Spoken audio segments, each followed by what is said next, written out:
Kabar Rayanza atau Cipung sakit hingga dilarikan ke rumah sakit membuat publik heboh. Setelah 1 hari dirawat di rumah sakit, kondisi Rayanza mulai membaik.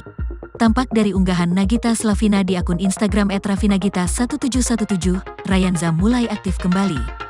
Walaupun tangan masih diinfus, Rayanza membuat orang di sekitarnya tertawa. Ia terlihat tengah bermain dengan sang ibu, Nagita Slavina.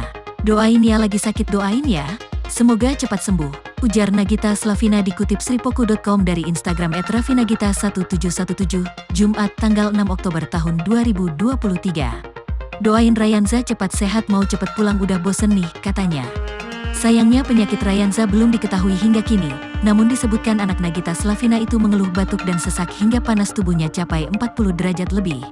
Sebelumnya, kondisi Rayanza terkulai lemas di ranjang rumah sakit. Wajahnya lesu dan tidak terlihat senyumannya.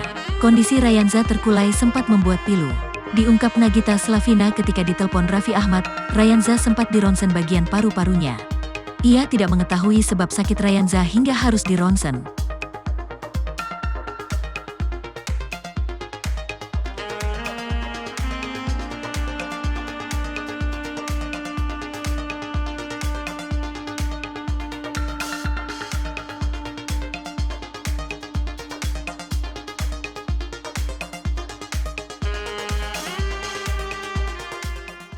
Download Tribun X sekarang, menghadirkan lokal menjadi Indonesia.